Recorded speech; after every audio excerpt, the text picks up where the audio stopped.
Apa ini? Dulu ke mana? Yes.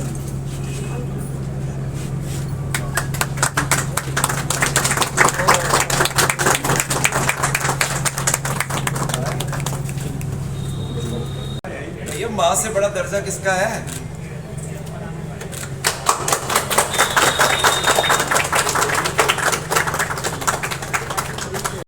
क्या कहेंगे शुरुआत हो रही है। पिछली बार मिनिस्टर साहब आए थे, जो हेल्थ मिनिस्टर है, जब अपने स्लीप की करी हुई कॉन्फ्रेंस, उन्होंने कहा था कि हम लोग चाहते हैं कि जिस तरीके के सेंटर आप लोग दिल्ली में, नोएडा में चला रहे हैं, उसको यहाँ पे चलाइए। उसको यहाँ पे चलाना तो शायद मेरे लिए पॉसिबल नहीं है, लेकिन ये देख के मुझे लग रहा है कि वो ड्रीम पूरा हो रहा है और ये बिहार के लिए एक नया चरण है। रेस्पिरेटरी डिजीजेस के लिए ये फर्स्ट है और ये आगे जाके बढ़ेगा और ये फैसिलिटीज और लोगों को भी इसमें देख के इससे प्रोत्साहन मिलेगा कि वो भी स्टार्ट करें, ताकि ये सबको मिल सके। क्योंकि ये ऐसा नहीं है कि बहुत महंगा है, लेकिन ये ऐसा है कि किसी को उसके अंदर इंटरेस्ट लेके, टाइम लेके सब कुछ लगाना पड़ेगा अपना। तो जिस तरीके से मधुकर ने किया है, और भी हैं, जैसे हमारे डॉक्टर साहब बैठे हैं प्रकाश, ये भी इनको भी हम लोग यही कह रहे हैं। ऐसे हम बहुत सारे लोगों को बोल रहे हैं कि जो लोग कर सके, एटलीस्ट 90% जो प्रॉब्लम है वो यहीं पे सॉर्ट आउट हो जाएगी।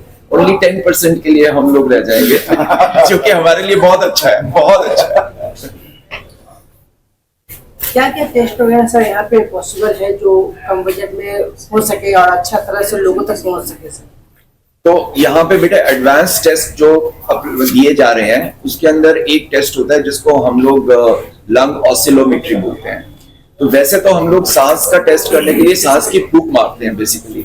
अब फूंक मारने के लिए बहुत जोर भी लगाना पड़ता है और अच्छे से करना पड़ता है।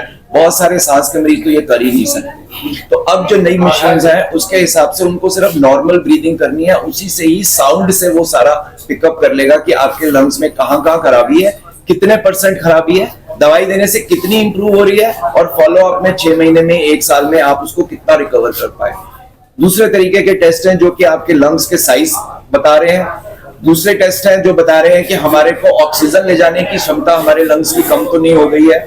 स्लीप स्टडी टेस्ट लिखा हुआ है जैसे यहाँ पे, जो खराटों की बीमारी से रिलेटेड है, जो कि एक्सीडेंट्स प्रोन लोगों के लिए होता है। हार्ट डिजीज करता है, हार्ट अटैक करता है, स्ट्रोक करता है, पैरालिसिस के अटैक करता है, उसको डायग्नोज करने के लिए स्लीप लैब लगी है।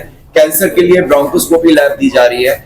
एस्थमा है या नहीं है, इसको डायग्नोज करने के लिए प्रोवोकेशन टेस्ट लगाया गया, जो कि अगेन मेरे हिसाब से शायद इंडिया में 1 या नंबर 2 पे होगा। और वर्ल्ड वाइड भी अभी कहीं कहीं मतलब 10, 12, 20 सेंटर होंगे जो पूरे वर्ल्ड में इस टेस्ट को कर रहे हैं, जो कि आपको डेफिनेट डायग्नोसिस दे सकता है कि आपको एस्थमा है या नहीं है। जो कि क्योंकि एस्थमा वेरिएबल है, किस टाइम पे आप आते हो उस टाइम पे आपको सिम्टम नहीं है तो कहेगा है ही नहीं आपको, लेकिन ये टेस्ट आपको बता सकता है। ब्रोंको प्रोवोकेशन है, बीपीटी बोलते हैं उसको, दूसरी तरफ लगा हुआ है वो भी टेस्ट। आपकी सांस में कितनी एलर्जी है, वो फिनो टेस्ट है, जो कि वो भी यहाँ पे लगा हुआ है। अब इसके बाद आता है कि हम लोग आते हैं सांस की बीमारी लेके, कि हमारी सांस फूल रही है। तो सांस की बीमारी सिर्फ लंग से नहीं होती, वो हार्ट से भी हो सकती है, हमारी कमजोरी की वजह से हो सकती है, हमारी मसल्स वीक हो सकती है, सब वजह से हो सकती है। किससे है वो? जनरली ये पेशेंट कार्डियोलॉजिस्ट के पास घूमते हैं, हमारे पास घूमते हैं, ये न्यूरोलॉजिस्ट के पास घूमते हैं, साइकेट्रिस्ट के पास जाते हैं कि अब सांस की ठीक हो रही है।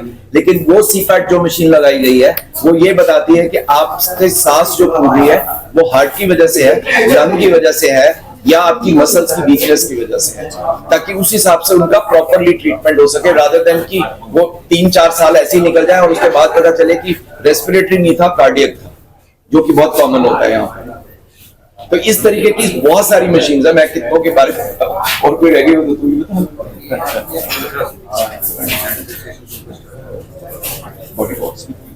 सर पोल्यूशन की वजह से काफी ज्यादा लंग्स कैंसर वगैरह का भी ज्यादा शिकायत जो है बिहार में देखने को मिलता है।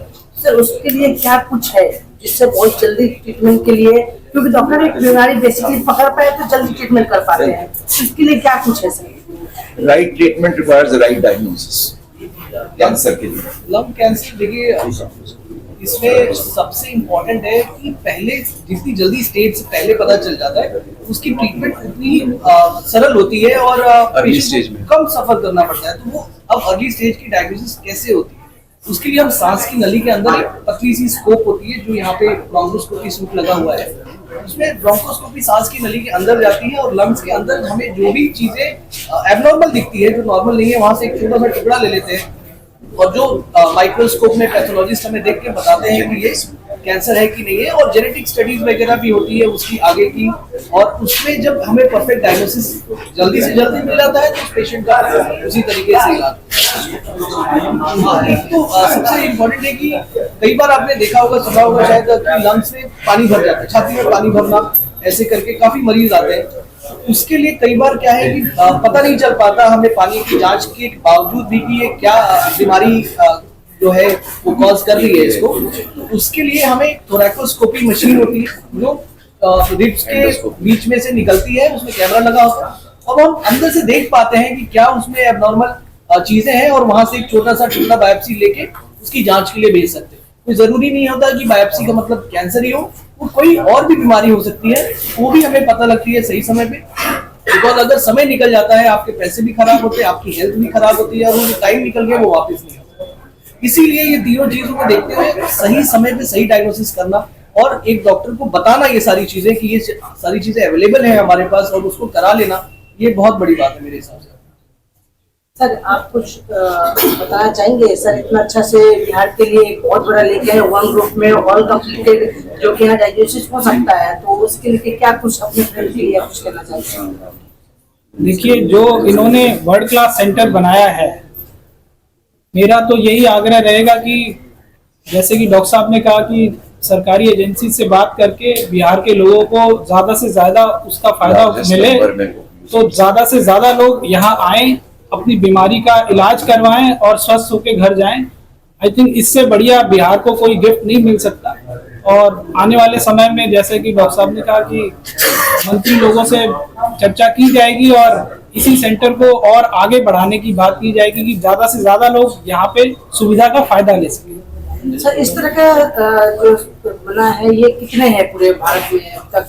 देखिए, जो इस तरीके का सेटअप जो एक ही छत के नीचे सारी मशीनें लगाई गई हैं, ये भारत के अंदर सिर्फ पहला या दूसरा ही ऐसा सेंटर है जो कि इस तरीके से है। इसके अलावा बाकी सेंटर्स हैं, लेकिन वहां पर 2 मशीनें हैं, 4 मशीनें हैं। तो मेट्रो जहाँ से सर्लोग है, एमसीआरडी मेट्रो हॉस्पिटल नोएडा है, जहाँ से सर्लोग है वो हॉस्पिटल प्रोड्यूस करेगा। सर ये सारे आम लोगों को लगता है कि हॉस्पिटल इतना बड़ा है तो महंगा होगा, आम लोगों के लिए क्या है? नहीं, कोई जरूरी नहीं है। इंफ्रास्ट्रक्चर्स जो हम डेवलप करते हैं ना, वो हम पेशेंट्स की मदद के लिए करते हैं। जो इंफ्रास्ट्रक्चर आप डेवलप कर रहे हैं, जो मशीनें आई हैं, जो कुछ भी हैं, वो उन्हीं की मदद के लिए।